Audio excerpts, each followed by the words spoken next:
With the great financial impact that the COVID pandemic will have had on pretty much all of the members of NATO, it is certainly possible that the spending increases will be either halted or even perhaps reversed in some cases.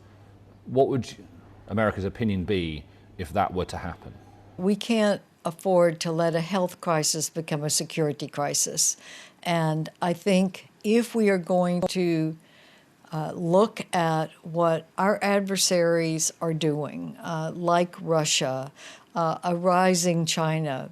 They're not stopping their malign hybrid attacks. They're not stopping the Belt and Road Initiative. They're not in any way lessening their defense capabilities. If President Trump were to win the election next month and have another 4 years in office, what would that term look like for NATO? Would he embrace the alliance more than he did in his first term, do you think?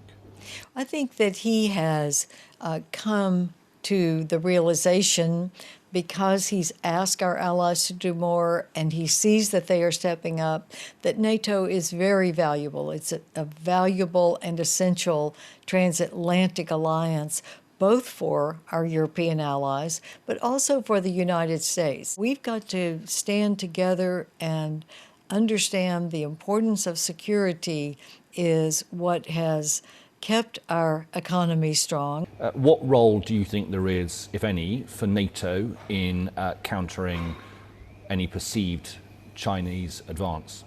Well, I think that we have to be clear-eyed about what China is doing. They are taking over port after port after port, including in Europe. The Belt and Road Initiative is one more area where we're seeing China use economic power for taking assets when predatory loans cannot be repaid.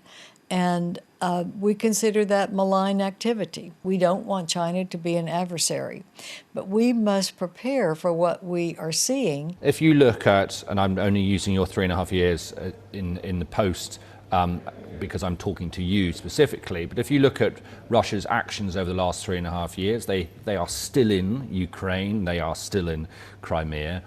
Moscow-backed mercenaries are acting in parts of Central and North Africa and Syria.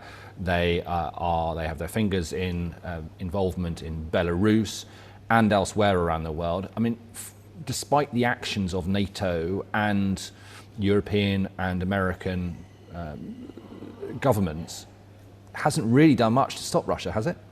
Russia would have been more aggressive had we not taken that stand after Crimea. We know that Russia is trying to divide us with many different areas of aggression, and I think we are making a difference, and I think the deterrence that we are producing is the signal to Russia that we would like for them to become a legitimate partner. We would like to trade with Russia. We would like to have relationships, but they have to change their behavior to achieve that.